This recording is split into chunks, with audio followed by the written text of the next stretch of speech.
Hello and welcome to The Fitness Solution. And on this week's episode, I've got the amazing, astounding, wonderful Mr. Mike Matthews of Legion Athletics. Now, this is a bit of a fanboy moment for me, where Mike is just the most incredible fitness guy on the planet, in my opinion. And if I ever have a question, he's the person I go to. So to get him on the podcast is not only an honor for me, but it's also an honor for all of my listeners. And I couldn't be more overjoyed to have him here. So thank you for coming on, Mike. I really appreciate it. Yes, I'm flattered. I'm flattered. Really, I mean, it is. It's almost a bit of a surreal experience for In what me, way? honestly, because, well, I don't take myself very seriously. I stand by my work, and I do think I do good work, and I try to do my best in my work, and I put a lot of attention on that and a lot of focus on that. But otherwise, it's just I very much appreciate it. Very much appreciate it. It's just I'm not a very self-aggrandizing person. So honestly, sometimes compliments make me a little bit uncomfortable. Like, Okay, I'm that's a more good way to comfortable start the being podcast, right? criticized. It's kind of strange. I'm probably more comfortable being criticized because I like debating things, and I like Okay, hearing other people's perspectives, and actually like when people disagree with me, yeah, especially if they have good reasons to disagree with me, if they have good arguments. And yeah. so it's just funny when somebody praises me or just wholeheartedly agrees with me. Sometimes I'm a little bit speechless, or I'm like, oh, thank you. I don't know what else to say. Thank you. Well, I didn't mean to. I didn't mean to get you feeling all awkward right at the start of the podcast, so I apologize for that. No, no, no, no, no, no, no. Yeah. But it's the truth, man. Yeah, as I said, it's a real honor. And like one of the big things that I found throughout my personal training career is, and what's something I get told by lots of people, and I know we've got a mutual friend in Jordan Sayat, in that is like one of the biggest things that you need to try and get the world to do is do what you ask them to do. So if you write a workout, getting someone to do the workout is 98% of the battle, right? And when I came Yep. across your Yep. book, Bigger, Leaner, Stronger, like I knew exactly what to do, how to do it, and I did it. And I know that's like a success that you have multiplied around the world, probably at this point tens of thousands of times. And like, what do you think Bigger, Leaner, Stronger? Like, what part of the zeitgeist did you just capture and encapsulate? And how did you just manage to activate so many people with which to just do what you say? That's a loaded question. That's a good question Thank you. because it is maybe easier said than done, right? And Yeah. you're absolutely right that just knowing what to do is not enough, and that's not true of just fitness, of course. That's true of just about everything in life. And the big obstacle to overcome is that transition from knowing to doing. And so in the case of Bigger, Leaner, Stronger, I wish I had. I mean, maybe if I thought about it, knowing what I know now about human psychology and persuasion, I could probably do a fair analysis of what made the book work. But what I think is a better answer, and is a true answer, is at the time I wasn't thinking through that lens or in those terms. I didn't have like some master checklist of how to get somebody to buy into what I was teaching them, and how to get them to ultimately just do it. Because I did know, of course, going into that book, that if I could get people to just do what I was asking them to do for not, I mean, really 4 weeks or so. Mm. You probably remember when you first understood energy balance and the importance of eating enough protein, just those two things, and you made your first meal plan, and or tracked your calories and your macros for the first time, particularly your protein. And within a couple of weeks, you were excited because you saw actual changes, actual results. And of course, then you realized, well, hey, if I was able to say, it's fat loss, right? If I was able to lose a couple of pounds of fat with this approach in the last few weeks, what can I do in the next few months? Or the other way around, if you're focused on muscle building, and if diet was a big impediment and you finally understood the importance of eating enough protein, for example, and getting enough carbs helps as well, but then also the importance of eating enough calories, and then you start doing that and you start seeing improvements in the gym and in the mirror. It's very encouraging. And this is something that I'd say has remained true in my writing even up until now, and something that I'm a little bit grateful for. I feel like it is maybe almost just a matter of luck, in that when I wrote Bigger, Leaner, Stronger, and I still do this whenever I write anything, I'm writing almost to myself. I'm a very skeptical person, and I am a fairly decent critical thinker.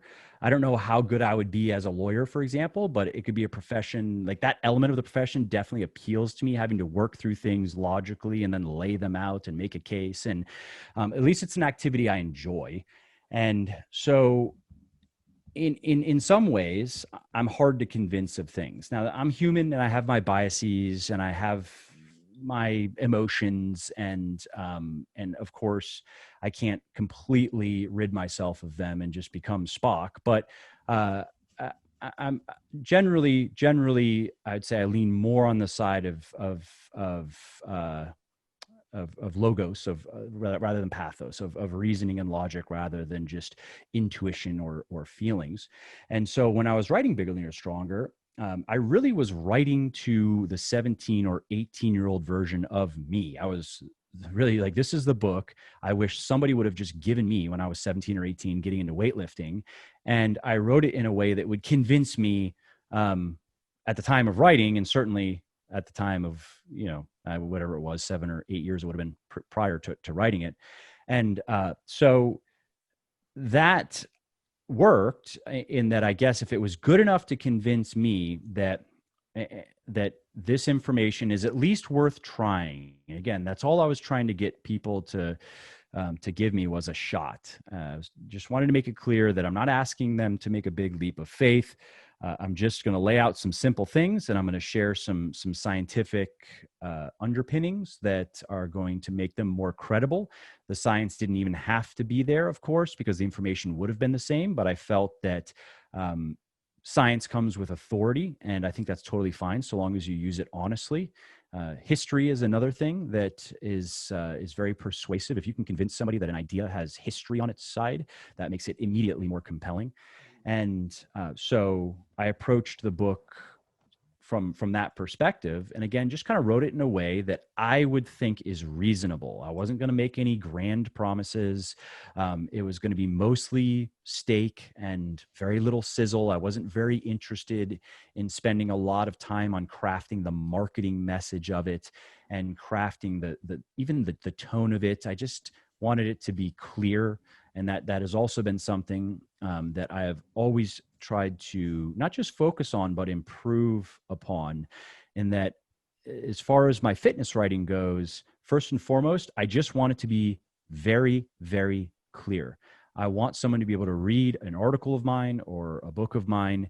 And ideally, I mean, this is unachievable, but it is an ideal to strive toward. There would be no misunderstandings. Like, ideally, a person could finish, I could do it maybe with an article, but let's say a book, it's a lot of information. Ideally, a person would be able to finish a book of mine, and I would love to hear from them if they want to reach out to me, but ideally they would have no questions as to like, what did I mean by this? Or how does this actually work?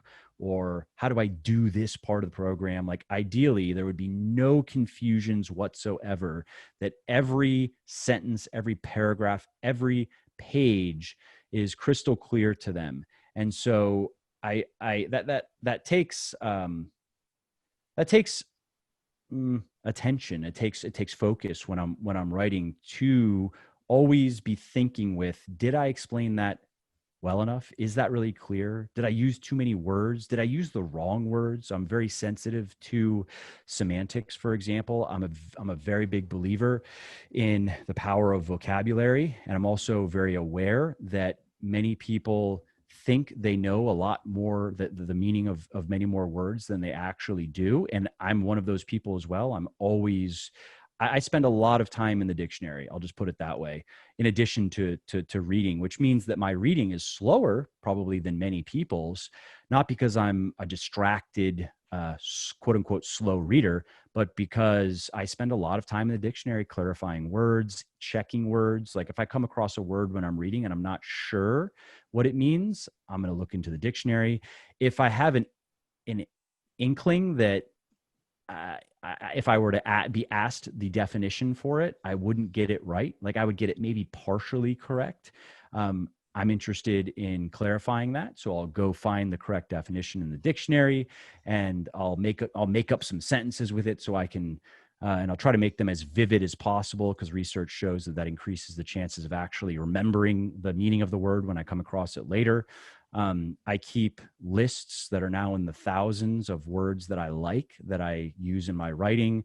I do flashcards of those words every day on an SRS spaced repetition flashcard system. Anki is what I use. And so in my writing, then, I am particularly interested, again, in making sure that the average reader, who is fairly literate for sure, but maybe I'll put it this way: if you were to put my writing into one of what is it, the Fleisch Kincaid rating, or a similar rating that gives you, it spits out like a grade rating for your writing. I'm trying to always be at 8th or 9th grade, somewhere between like 6th and 8th or 9th grade. If there are passages or pages or larger chunks of text that are coming in at 10th, 12th, 11th, 12th, or 10th, 11th, 12th, or even college level, then I'm immediately looking to change that, because the purpose of my writing is to be clearly understood. That's why I'm doing it. I'm not doing it to try to impress people with my idea of my intelligence or with my vocabulary. I do have an appreciation for the art of language and the art of, I mean, it almost kind of takes you from prose to poetry, and I do very much appreciate when people have a very unique and well, I would say colorful style, and when they choose the perfect nouns, the perfect verbs, and when they do use a modifier, it also it's not just grabbed at random from a synonym. It has subtleties that further contextualize the text. Like I really do appreciate that, but I try to stay away from that in my fitness writing. I do a little bit of it, just again to add some color to my writing, but first and foremost, I'm trying to avoid technical terms that people will not understand. I'm trying to avoid complex sentence structures and paragraphing that would make the text harder to understand. And I put a lot of work in my drafting process. Obviously, everything goes through several drafts, to really analyze the flow of the information. And again, this is something I've gotten better at over the years, but I'm always getting better, and I'm always really working on trying to present things as logically and sequentially as possible, because it is very frustrating as a reader to try to take the time to read something and to not understand.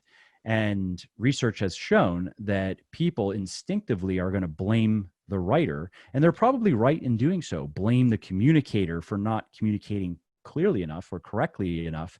They're not going to instinctively blame themselves for being stupid and too stupid or too ignorant. And again, they're probably correct in blaming the communicator, not the communicatee.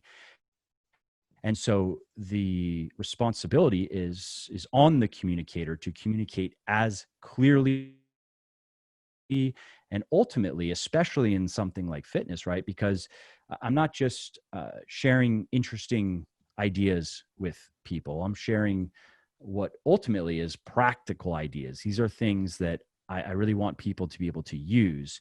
And if there's anything that they don't quite understand, it can be a huge obstacle to the application of those ideas. And I've seen it many times over the years, and I've been able to improve my books many times because of the questions people ask me and the suggestions they have. But I've seen it where I have not done a good enough job clarifying a certain point, and the person didn't understand what I was trying to say, and I get why they didn't. And this point, though, in the scheme of things, actually wasn't really that important. Like, they could have just ignored it really and just stuck to everything else, and they would have done just fine. But they're new to all of this, and they haven't really they haven't developed their sense of importance yet in terms of what are the real key things I have to understand and do among the things that Mike is talking about, and what are the things that don't matter as much. And I do try to also make that clear in my writing. I try to do that for them, almost like, because there's research on this as well that shows that people do have a hard time assigning relative importance to information. And so I try to do a good job of doing that as well, and making it very clear that these are the most important things. These are the less important things. And so my point with saying that, though, is sometimes you have these molehills that can appear like mountains to people because they just simply don't understand. And so there's also a lot of work that has gone into my writing to improve it in that regard as well. So I'd suggest that kind of a long rambling answer, but sorry. Yeah, I'd suggest that those molehills appear like mountains because there's such an anomaly in your writing, in that like everything is so clear and so understandable that when that one little thing trips them up, that's what they focus on. Definitely a reasonable theory, I think, and again, I've seen it firsthand where, empirically speaking, I think I've done a pretty good job of making the most important things, or a lot of the stuff, clear and easy to understand and easy to apply, and that I think more than anything else accounts for my success as a writer. And yes, I could absolutely see that, where if something isn't explained correctly, or if there is even a typo, or I remember there were a couple of math mistakes that I don't know how they got by multiple drafts and a proofreader and an editor or two editors, who knows? And they're minor things, but and people definitely they just stand out because, like you said, I think that on the whole, especially now with the amount of iteration that has occurred, the most of the information flows pretty well, and the words themselves are easy to understand, and the concepts are, I try to make them as simple as they can be without getting into simplistic, without going too far and oversimplifying things, where you actually then can make them effective. Yeah, exactly. Make them like, where a person, they think now that they really get it, but then when they get into the trenches, they get lost quickly, Or that can also inspire a real lack of action because they think it's so simple they almost don't have to do it. Yeah, possibly. I think it's you're like, loads jumped out at me in your answer. Of course it did, but like the key message of simplicity is so incredibly important. And I know, like, across all of your books, and I think in nearly most of your books that I've read, that it comes with this wonderful introduction about how you don't need supplements, you don't need all the nonsense that Men's Health say that you need, or Women's Fitness, or whatever it might be, Esquire, because they're basically just peddling to advertisements and advertisers and stuff like that. Like, it's, you cut down the middle, and the simplicity is really, like, I always say, you can find your freedom within the structure, and the more simple you can make that structure, then once you're within it, you can find the nuance that you need to keep it interesting.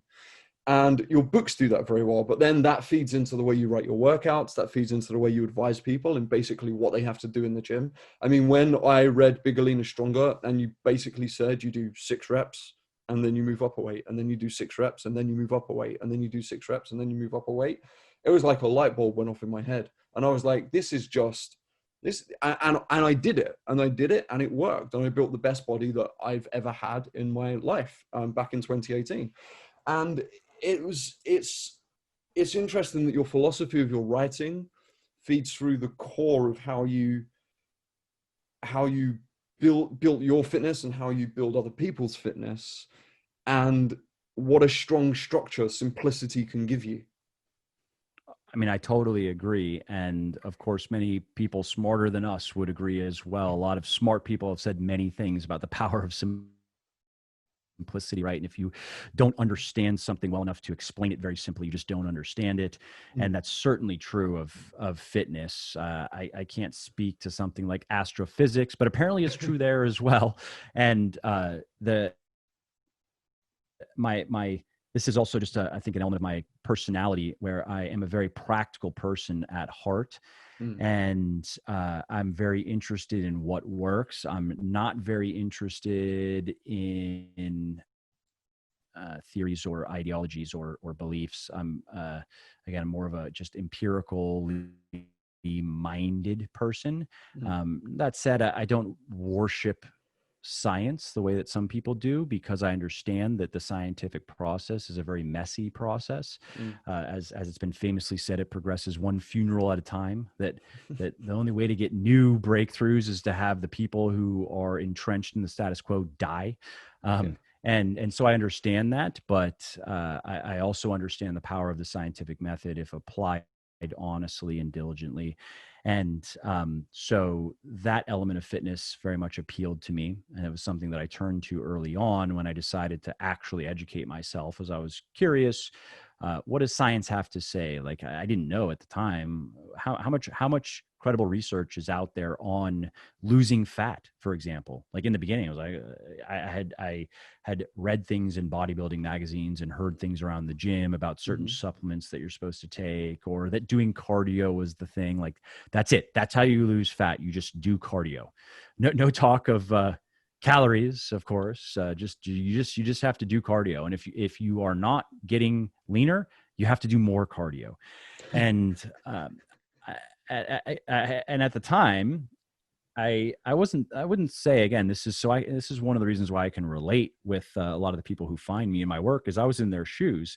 I wasn't a stupid person. I was ignorant. I didn't know much about training or diet. I enjoyed it, but I was at least aware that I didn't know. And at the time, I maybe didn't want to put in the effort to really know. So I was willing to take dubious recommendations at face value and say, whatever, I'll try it. It's not dangerous. Like, yeah, I'll do cardio and just see what happens. Maybe it is that simple. Who knows? And because I knew so little as far as first principles go, I didn't really have any grounds to disagree with it. And so I tried it. Okay, start running on the treadmill a few times a week, 20 minutes. Okay, that didn't do it. Let's run some more. I don't know. Let's try 30 or 40 minutes a few times a week. Okay, that didn't do it. Let's try a few more sessions. Let's do some sprints. Oh, it's HIIT. That's what it is. Okay, I'll try that. Sure, why not? So I went through enough of that to where I was like, okay, this plan sucks. Like, this is not working. And if I'm gonna take this seriously, quote unquote, then I should take it seriously, and I should actually try to educate myself. And so, again, just me kind of being the way that I am, I then wanted to immediately just go to what sort of empirical evidence is out there. And of course, anecdotal evidence is valid as well. And that can certainly point you in the right directions. In the case of fitness, of course, that we see many examples of that. Like, energy balance is something that bodybuilders have. Maybe they haven't been saying the term for decades, but they have basically known about it, and they've understood the importance of regulating calories in and calories out for a long time now. And in many cases, again, they wouldn't be able to explain very much to you back if you go back into the 80s and 70s and 60s and ask some of these people, like, can you break down the physiological mechanisms in play here? They'd be like, no, but I can tell you that if I eat 2,500 calories per day and I do my workouts about 10 hours a week of training, I get leaner. And if I want to gain muscle, I eat about 4,000 calories per day, and I get fatter, but I get bigger and stronger. And that's it. That's how it works. So have fun. And so yeah, I mean, and I approached it with that mindset. And I was fortunate that when I really did start to look into it, the case for calories was very clear. We had essentially a century of metabolic research under our belt at that point. Well, scientists did, and there were good research reviews. There are even better reviews out now, but there were good summaries and meta-analyses of that research to make it very clear to me that, okay, so for meaningful weight loss to occur, or meaningful fat loss to occur, we need a calorie deficit. All right, let me try that. Okay, and I also had come across a bodybuilder powerlifter who knew about this stuff as well. And so I'd ask him some questions. What do you think of my calories? I think initially my first cutting diet was like 2,000 calories a day, or 21, maybe 2,200 calories a day or something like that. And macros, okay, protein, I actually was overeating protein at the time. I was eating probably 300 to 400 grams of protein per day. So I was relieved. I was relieved to not do that anymore. And carbs totally fine. Okay, fine, sure, why not? Sugar, do we need to care about? I'm not a big junk food eater, but I'll have some treats here and there like anybody else. Does that matter? No. Okay. What about quote unquote cheat meals? Yeah, whatever. Maybe just eat less earlier in the day and go to a restaurant and enjoy yourself, but don't blow yourself up. You'll be fine. Okay, fine. Cardio. Yeah, do it. Don't do it. It doesn't really matter. All right, fine. But then I saw it work. And of course that was in line with the research. And then training was a bit more difficult because there wasn't, it is just more complicated. It's not, I wouldn't say it's, you don't have to be a scientist to understand how to train effectively, to create effective training programs, but you do need to understand a bit more than just calories, protein, and nutrients. I mean, that pretty much summarizes the core fundamentals of dieting, right? Now, of course, like those are the non-negotiables. You had mentioned this. There are many negotiable things, carb intake, fat intake, and meal timing and meal composition, blah, blah, blah. But if you didn't know any of those things, if all you knew was calories, protein, and just eating enough nutritious food, you're going to do well, right? Training, there's a little bit more to it. And that took a bit more time to sort out. And I was fortunate to come across the work of other people who had done a lot of that digging already, like Mark Ripito and Lyle McDonald and Alan Aragon and Martin Burkhan. And I credit them with introducing me to progressive overload and to, I mean, Lyle with volume, he's been right about volume for a long time now. He's been saying for a long time that the sweet spot is 10 to 20 hard sets per major muscle group per week, 10 or so. If you're new to lifting, that's all you need. And if you are an experienced lifter, somewhere in the middle, probably 14 to 16 hard sets per major muscle group per week if you want to keep getting bigger and stronger. And if you're an advanced trainee, or you're just masochistic, you can work up to 20, but try to go beyond that and you're going to get hurt. So that's it, right? So Lyle's been saying that for a while. And I remember when he was getting a lot of shit for that, especially when there was research that was being represented as evidence that muscle growth basically just scales linearly with volume. So, if you can, just try to do 40 hard sets per at least big muscle group per week, and you're going to really gain muscle as opposed to just 15. And Lyle was like, no bullshit. He didn't agree with the research, and he was making this point of you're just going to get hurt. Nobody can do that. No natural weightlifter can even begin to approach 40 hard sets per major muscle group per week before their body just breaks. So this is really just a moot point. And so, you know, I actually, I don't remember the question you asked me, so I'm not sure. I'm not sure if I'm even being helpful. That's ironic. And so to that point though, is I'm just a big believer in bringing things down to their core value, their first principles. I think that's a powerful mental model. I mean, Elon Musk has spoken about it, but and again, if I myself don't feel like I truly understand something and I can't explain it in simple terms, then I have more work to do. And so maybe that has also come through in my work and in my writing, in that I really try to talk about and write about things that I am very comfortable with in terms of my understanding, and that I'm not hiding behind jargon or hiding behind complexity, because that's very easy to do. And many people do that.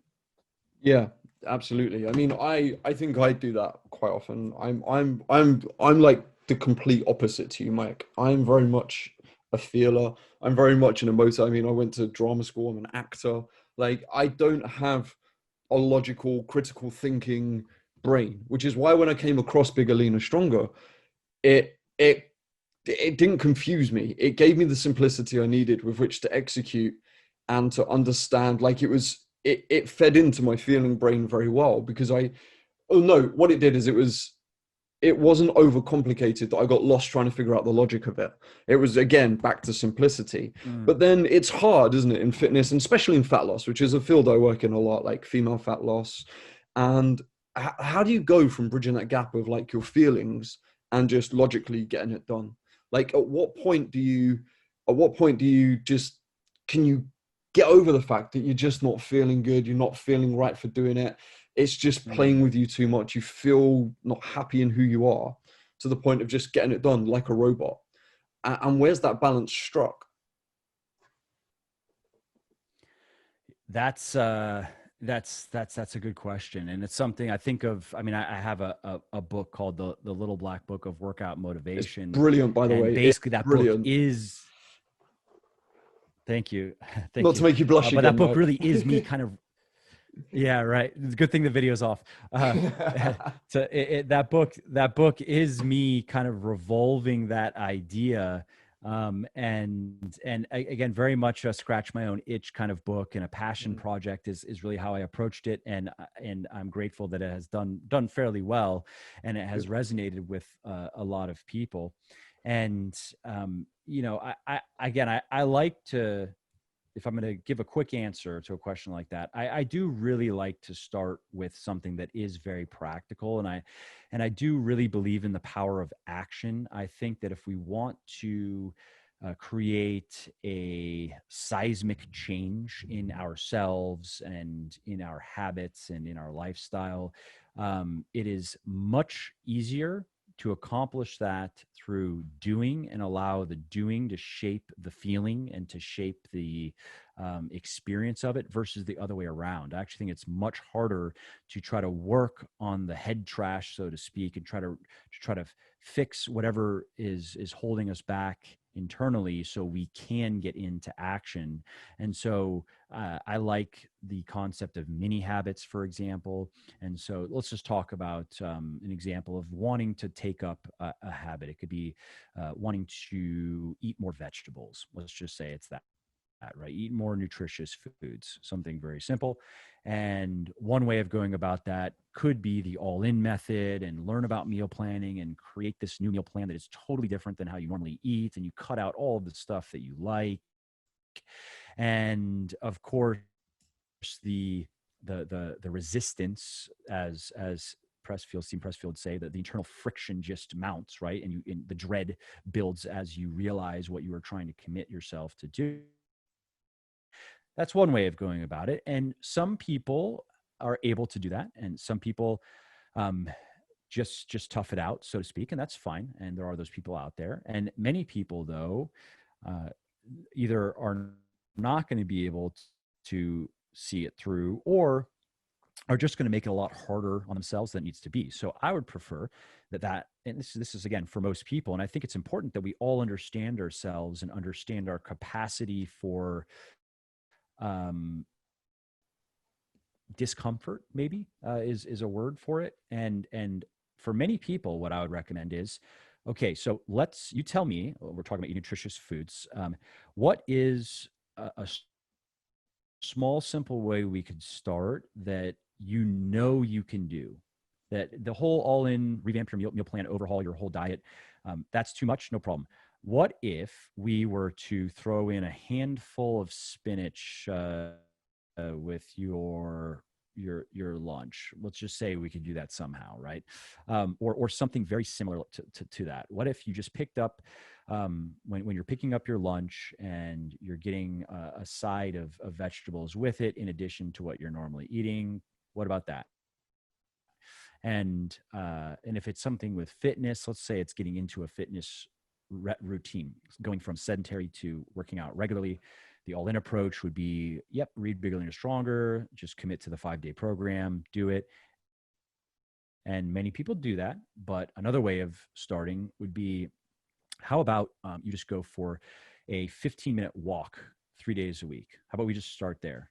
And if a person, again, like what's their knee-jerk reaction, what's their kind of snap emotionality connected with that, or how does that make them feel? And if their immediate thought is, sure, I could do that, no problem, like, yes, there is nothing that is going to stop me from taking a few walks a week, great, let's start there.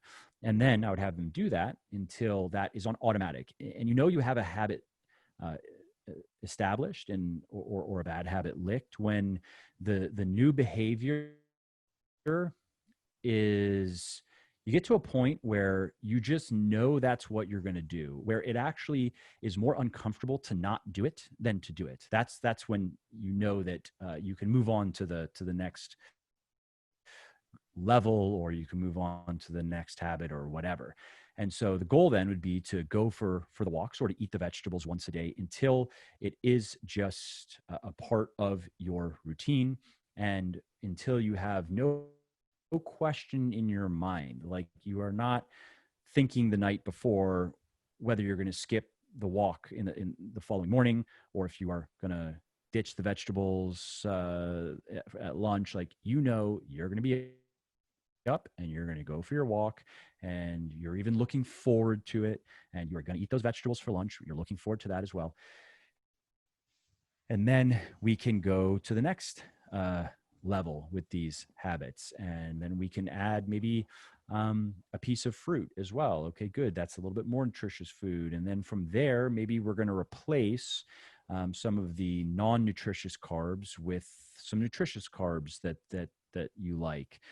And of course, that means there are many things you can eat. There are many, it doesn't have to just be fruits and vegetables. Let's talk about whole grains. Whole grains are nutritious as well. For example, I love oatmeal. I just like it.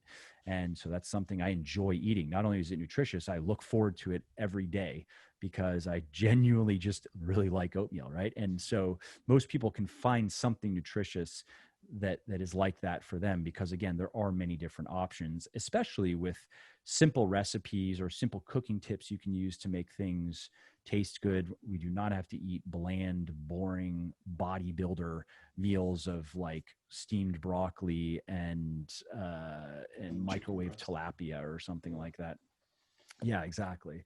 And so that approach has served many people I've worked with over the years very well, and it becomes a positive feedback loop as well, because it allows them to win, and then they get more excited and they become more confident in themselves and their ability to take on more.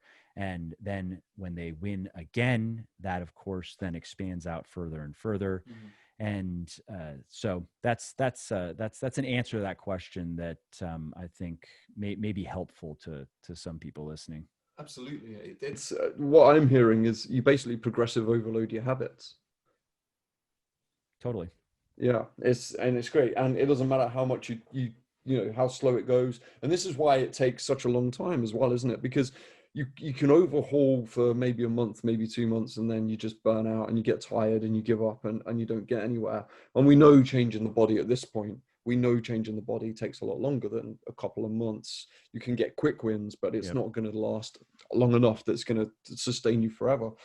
And so, yeah, it's just a case of really small incremental changes over time, putting ticks in the win column, and that is going to build a sea of momentum within you. One thing I like to say about motivation is, like, you know how you said we start with action, then we track it. So we've got action, track.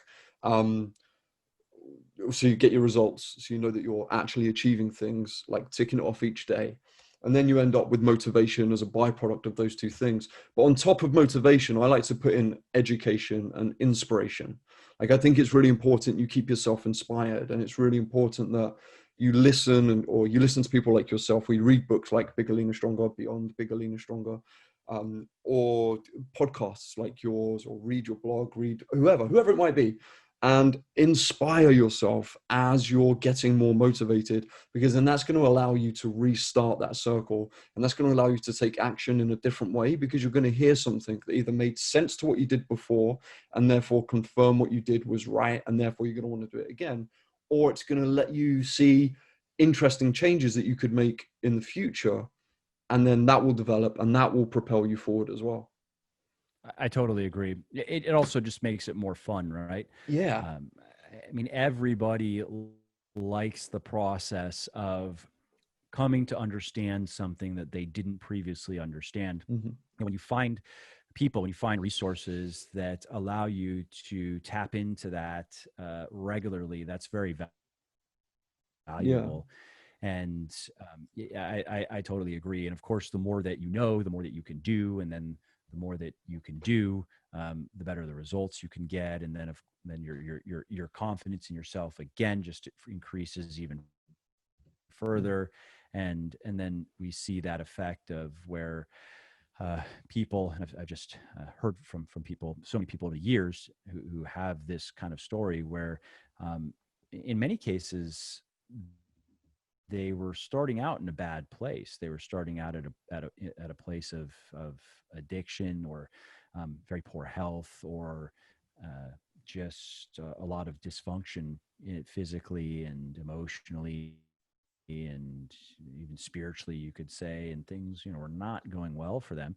And they get into fitness and they start making progress there.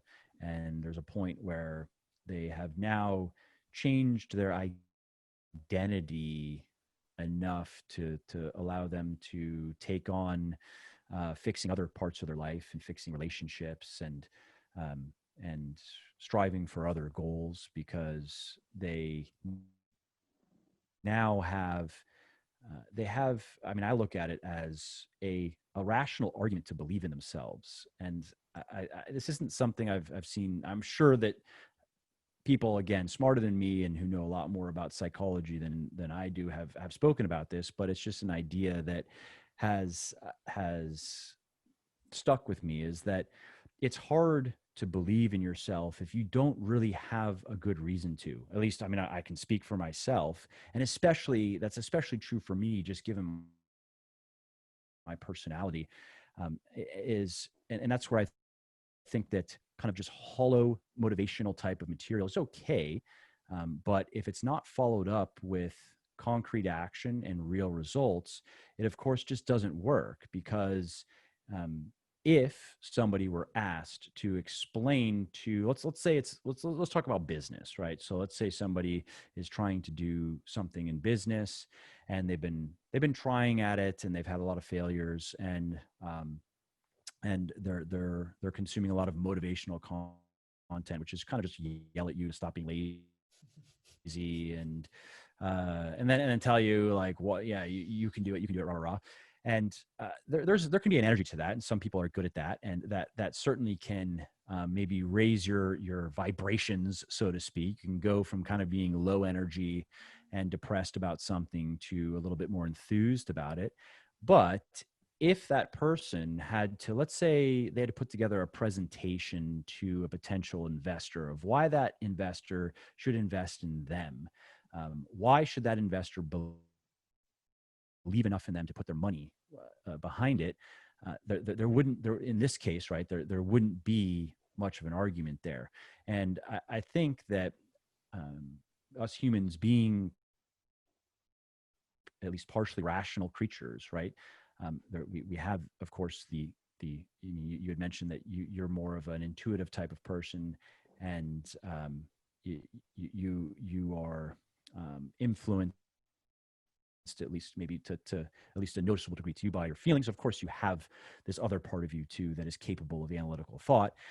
And so if somebody, this is my personal theory, but I've experienced it myself, I think if somebody doesn't have a good reason, rational, based on empirical evidence, data, facts, that's immediately understandable to anyone with common sense, if they don't have a good case for why they should believe in their ability to fix their relationships, or to get that raise at work, or maybe start a side business, or even quit their job and pursue something else, then why should they actually believe in themselves? In a sense, it would almost be irrational for them to believe in themselves.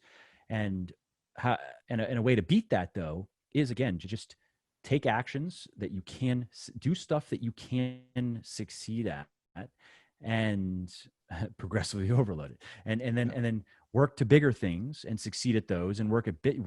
And again, I've just seen it so many times where I'm really surprised. I mean, at this point, actually, to be honest, I'm not surprised, because I've seen it many times. But early on, I was surprised at how far people were able to go when it started with fitness, and how integral that first step was, and how much confidence it gave them to reach out into other spheres of their life and start putting order in there, really, is what we're talking about. Yeah. And, a theory, again, it's just my working theory, is, in having spoken to many of these people over the years, is they found a concrete, irrefutable reason to believe in themselves. They realized that, hey, if I have the power to change my body, and many people struggle to do this is not nothing. Let's not make it more than it is, but it's not nothing. This did take a lot of work. It does represent discipline. It represents sacrifice. It represents being comfortable with discomfort, and so forth. And they recognize that in some ways, the way to do anything is the way to do everything, right? So, and they can make a believable case. They can buy into now this idea that, well, shit, if I have the power to change my body, maybe I have the power to change other areas of my life. And if I can do that, I can change my life.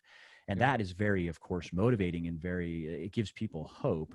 And that was one of the first kind of concepts that actually led to that little black book of workout motivation. And it sounds kind of cliched and kind of cheesy, but I think it's very true. And I've seen it many, many times. And I myself have benefited from fitness in similar ways. And so that's, I think that's just a very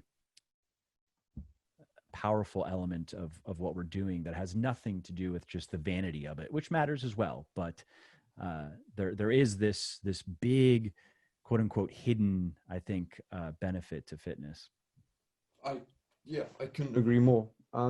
I think interestingly, I mean, changing your body is huge. And I think actually the ability to do it now is getting, like, if you are someone who's able to change their body, I think this putting you into a more and more, in inverted commas, elitist group. I think there's a lot of people out there who are struggling to figure that out more and more. And the more younger people I tend to speak to, I'm not sure if you see this, but the more they just don't eat things they need to eat. Like, I feel like society is changing big time in terms of fitness, and fitness is going to have to make a big swing on that. You think it's going in the right direction, or the wrong? No, I think it's going in the wrong. I think society is going in the wrong direction. Like, I talk to quite a few teenagers, right, and the amount, like, they're always messaging me and stuff, and it's because of my youthful looks, Mike. And I think they're like, I mean that as in, I've just heard myself say that. I mean, it's because of my youthful looks, because they think I'm close to their age, not because they're trying to chat me up. Sure. No. And and they're just not eating, like, they just don't eat vegetables, and they'll just flat out refuse to. And when I'll say to them, can you just, like, try and eat a carrot? They're like, no, it makes me feel sick. And I'm like, okay, but you have to understand your body will change. And they just refuse, and nothing will change.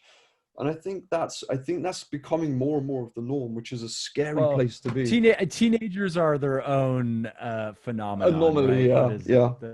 The brain is still developing. Given, they're. That's fair, but I've come across a fair. They don't have their wits fully about them yet. That's fair, but I've come across. And I look back when I was a teenager.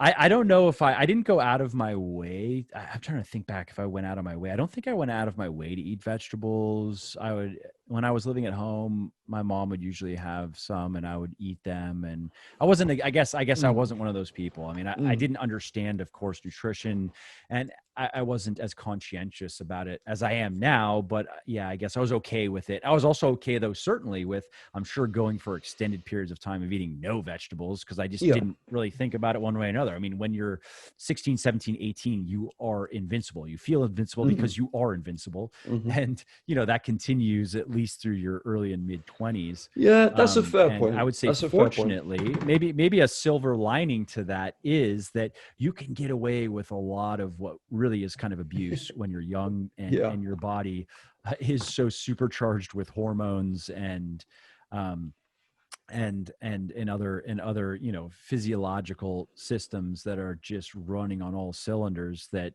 you're not really going to notice it. But then, of course, things do start to catch up with you, and then Mm, you don't quite feel as invincible as you once did. And then fortunately, you can accrue a lot of um health and fitness debt, so to speak, mm.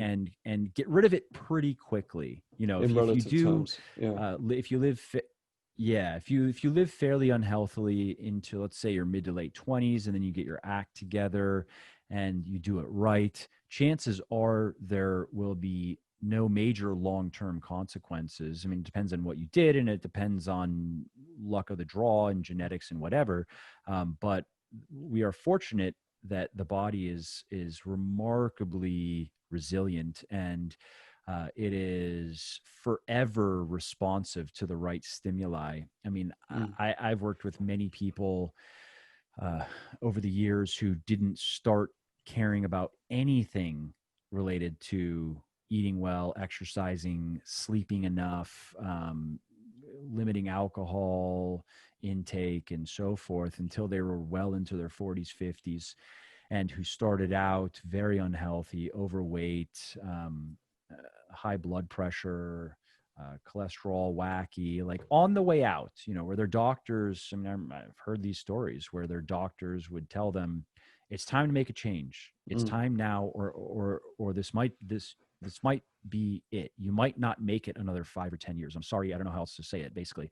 And then so you have people that start there, and then a couple of years later are in remarkable health by um, at least every medical standard that we have. Like, their blood work looks great, and their body is functional, and they have high energy levels. They have no symptoms of hormonal dysfunction and so forth. And these people may be outliers, because obviously I'm hearing from people usually who have interesting stories to tell, or mm. often good stories to tell. So there may be kind of a selection bias there.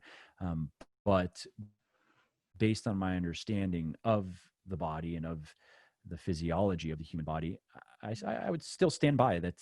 It's never too late, and you can have abused your body for a long time, and then start treating it well. And within a relatively short period of time, we're talking about, I mean, and hey, a couple of years is pretty good. If you can really just uh,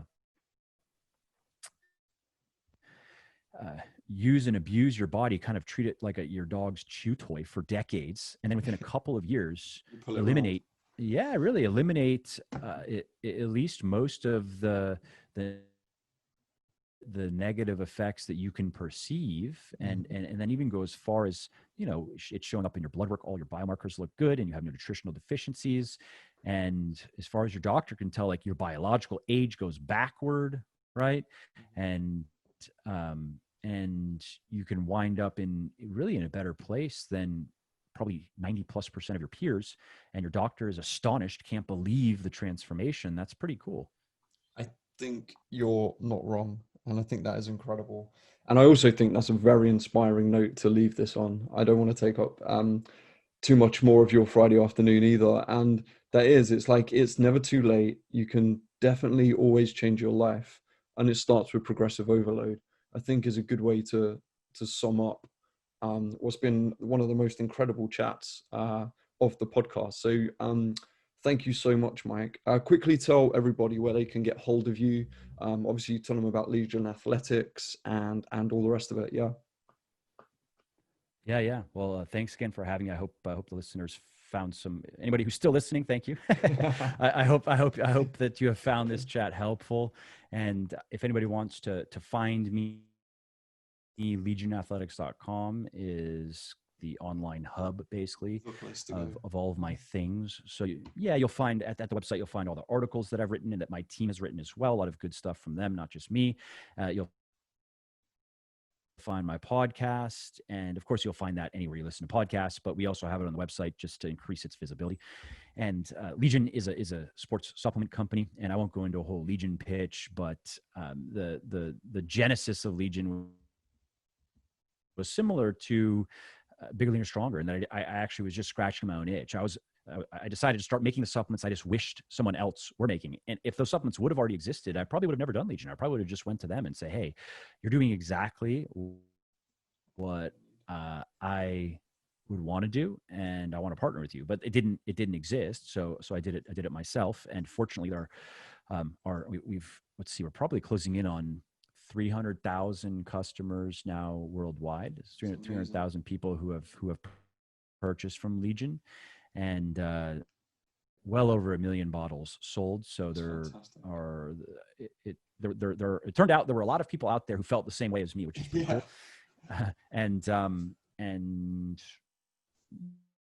yeah, those are the main things. If anybody wants to find me on social media, at Muscle for Life Fitness is Instagram, and the others, I'm on the others. I don't know, I'm on Twitter, I'm on Facebook, and I do share the content I produce on those platforms, and I do interact with people to some degree. I just don't spend too much time on social media. I mostly use it to just reply to people's questions. I have a lot of people who ask me questions, and otherwise I'm not on it too much. Email is another good way to reach me, mike@muscle4life.com, just muscle, FOR, life.com. And I get a lot of emails, so it may take me a little bit to get back to you, but you will hear back from me. And that's something that I've done for, I think that inbox, I'd have to pull it up. I'm going to guess that it's at over 150,000 emails sent and received at this point. Amazing. That's great. I love the fact you track those numbers. That's something I would never do, but that's phenomenal. I mean, do Legion ship to Australia, just so I know I'm covered? That's a good question. I'm kind of embarrassed to say I don't know, and the reason why is the countries that we're able to ship to it's always been kind of there have been a bunch of moving targets because for a while customs was fine, and then they started becoming a problem, charging large import taxes, and then even certain ingredients, like I remember Germany. They decided that they didn't like, there was, what was it? It's not Impulse anymore. We replaced it with something that we felt was better. There was an amino acid that was Impulse, an amino acid that Germany, they decided, no, we don't allow that ingredient, so we could no longer ship to Germany anymore. Okay, at least Pulse. And then there was an herb that was in Triumph that the German government said, no, you cannot have that herb in your product. So I'm not sure with Australia. I'll find out and let you know. You just have to check. I have people ask me sometimes, and again, I'm like, I'm sorry. I understand why it seems like I should know this, but not at all. There are some details that I'm not too involved in, and I only have so much time, and I have to try to focus on the big levers and buttons. Yeah. Well, Mike, it's been an absolute pleasure, an absolute joy, and a little dream come true, to be quite honest. And from the bottom of my heart, and I'm sure from the bottom of all of my listeners who have listened to this and fully appreciated everything you've had to say, thank you so much. I hope you have a great day, and I just honestly thank you. Really, really thank you. My pleasure. Thanks again for having me. Really, the joy was all mine.